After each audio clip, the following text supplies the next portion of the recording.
জলটা গরম করতে দিয়েছি। কুমড়ো শাকটা এখানে দিয়ে দেবো, সেদ্ধ করে নেব। জলটা ফুটে গেল, তারপর শাকটা দিয়েছি, কুমড়ো শাক। এবার কুমড়ো শাক দিয়ে আলু দিয়ে, কুমড়ো শাক সেদ্ধ হয়ে গেছে। এর মধ্যে আমি আলু দিয়ে দেবো। শাকটা অনেক কমে গেছে, আলু দিলাম।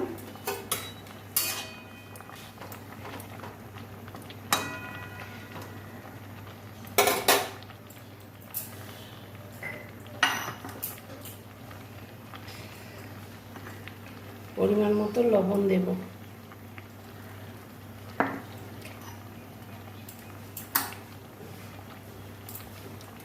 পরিমাণ মতো লবণ দিয়েছি, আলুটা সেদ্ধ হয়ে যায়।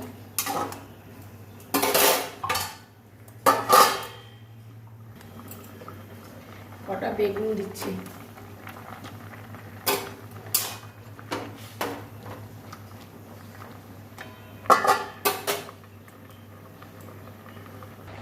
এই 2 চামচ চাল গুঁড়ো নিয়েছি, 2 চামচ নিয়েছি, জল দিয়ে গুলে নেব। সামান্য জল দেব,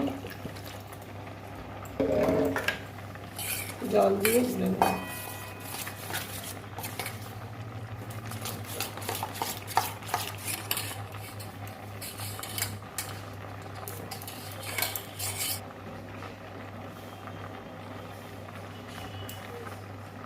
চাল গুঁড়োটা দিয়ে দিচ্ছি।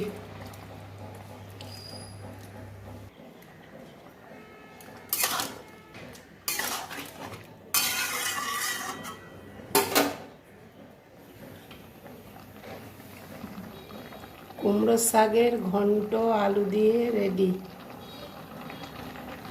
সেদ্ধ হয়েছে। এবার আমি এটাকে সম্বুরে নেব। রসুন দিলাম, পরিমাণ মতো তেল দিচ্ছি, সরষের তেল, কালো জিরে,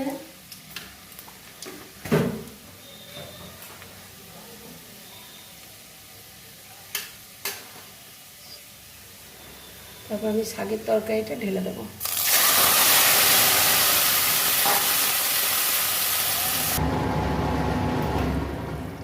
দিয়ে দেবো একটুকু চিনি।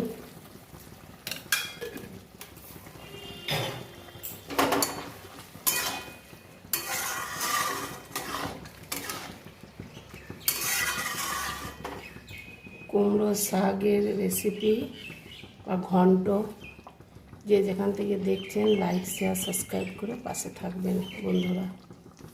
রেডি, নামিয়ে নেব। কটা শুকনো কাঁচা লঙ্কা দিয়ে দিলাম, গোটা 4। লাস্টে দিলাম কাঁচা লঙ্কার সেন্টটা খুব ভালো লাগে বলে।